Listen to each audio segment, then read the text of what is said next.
Hey guys, it's Fida and today we're going to be making banana custard cake. This is a really simple and delicious cake. At the same time, the combination of banana cake and custard makes it even more good. We have a really soft banana sponge cake layer, and on top of that we have a creamy custard. So without any further ado, let's get on to making it.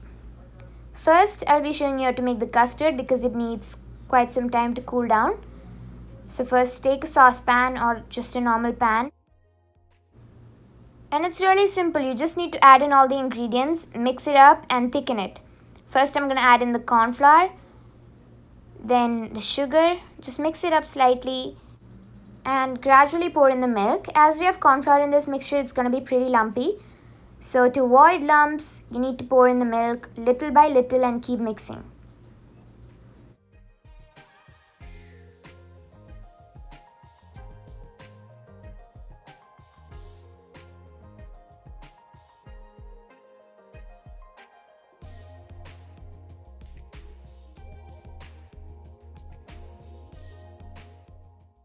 Once that's mixed and smooth, let's pour in the egg yolks. I've taken 4 egg yolks. I've also added in a pinch of salt and a teaspoon of vanilla extract. Then mix that up and put it over the flame. Put it on medium flame. Do not put it at high all at once, or else the sides are going to start thickening and there's going to be liquid all over and it's going to start lumping. So put it on medium flame and gradually keep mixing, and you'll eventually see that it starts thickening up. So once it starts boiling like this, you can off the flame. You don't have to worry if your custard is too thin at this point, because once we cool it down, it's going to get thicker.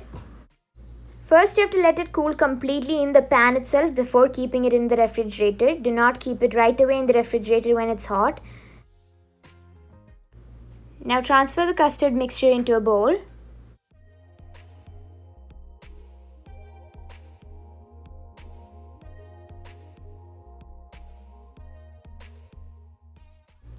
Next, cover it with plastic wrap. So you need to make sure that the plastic wrap is touching the custard. You need to be covering it like this. Not just on top of the bowl, but sticking it towards the custard so that it doesn't dry out. Then refrigerate for around 3 hours, or you can also keep it overnight. Next, let's make the cake batter.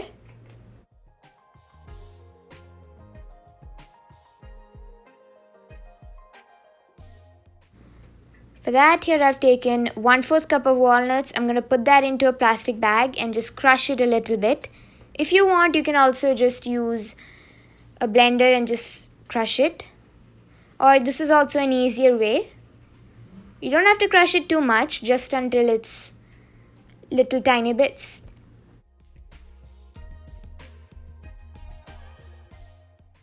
Transfer that back to the bowl and set it aside.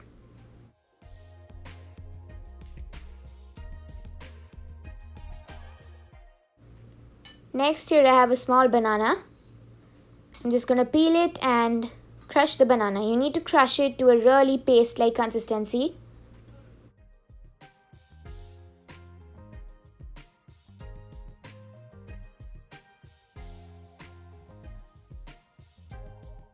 Once that's done, set that aside too.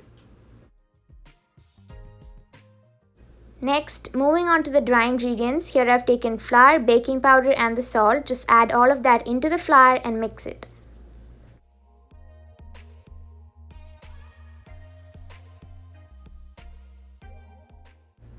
Then set that aside and let's get on to assembling the batter.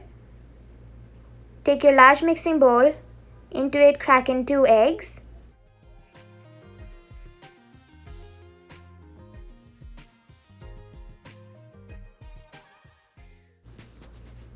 Here I've also taken the sugar. I'm going to gradually add in the sugar while beating the eggs. Put it little by little, beat it, let the sugar melt properly, and then add the next batch.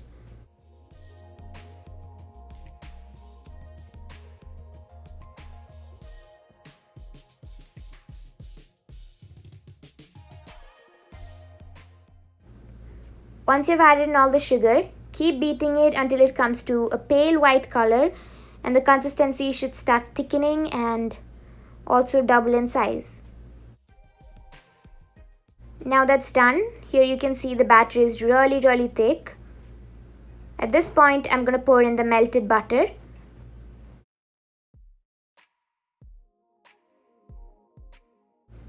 Just beat that for another 30 seconds. Not more. Do not overbeat the batter once you've poured in the butter. The air is going to start depleting. Now I'm going to set the hand beater aside. We're going to fold in the rest of the ingredients slowly. First, I'm going to add in the mashed bananas.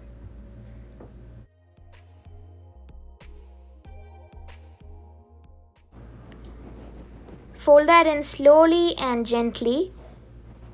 Do not overbeat it or overmix it. We've incorporated a lot of air into the eggs, so you don't want to be depleting it. And if you do deplete it, then the cake is not going to be as soft. So take your time and slowly fold in the ingredients. Next, let's add in the dry ingredients. Add it as 2 parts so that you don't clump it all up.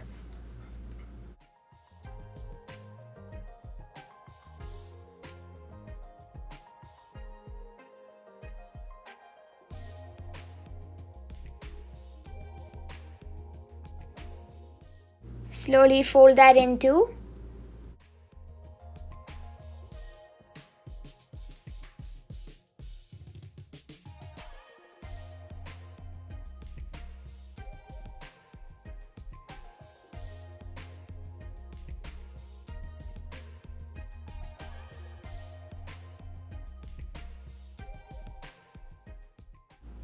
Then finally add in the crushed walnuts.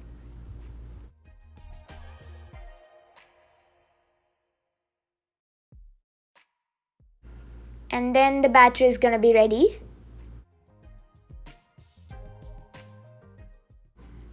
And if you see any lumps in the batter, that's okay. It's just going to be the mashed bananas or the walnuts. I'm going to pour that into a baking pan. Here I have an 8-inch square baking pan. Just pour all the batter into it. I've buttered and lined the pan with parchment paper. Dusting it with flour will do too. Then tap that quite a few times and keep it into a 180-degree preheated oven for around 40 to 45 minutes. You can insert a skewer and check if it is baked. And here I've taken the cake out of the pan and I'm just letting it to one side just for cooling in the pan and then taking it out. Meanwhile, let's check on the custard. Here you can see that the custard has thickened up. Just use a whisk and mix it so that it comes to this softer consistency like this. Then pour it onto the cake. So what I'm going to do is take the cake out of the pan and flip it over. Remove the parchment paper and flip it back up again. I've also trimmed the top a little bit so that the caramelization is out, and also just to make sure that the cake is flat. Now pour the custard batter on top of the cake.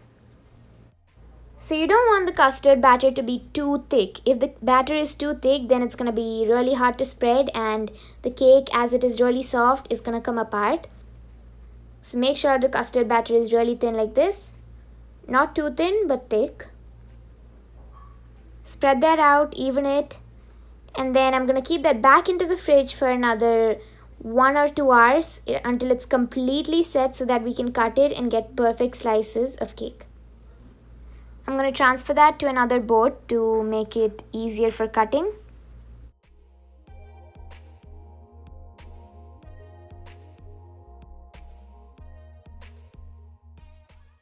I'm just going to cut out the sides just to see the layers. So it's not necessary, you can just keep the sides. I'm just going to cut it out. Then cut them into pieces and serve it. It's that simple. It's super delicious and super easy to make. And you can see the cake is really soft, just as how I cut it in. Now you can take it and serve it. You can see the perfectly soft, delicious and spongy banana cake layer. I've also added walnuts in it for a crunch. And then on top of that, the super delicious and easy custard. The combination of the custard with the banana cake is super delicious. I hope everybody tries this recipe out. If you like this video, please don't forget to like, share and subscribe. Also, don't forget to ring that notification bell so that you get notifications every time I post a new video. Thanks for watching. Love cooking. Bye bye.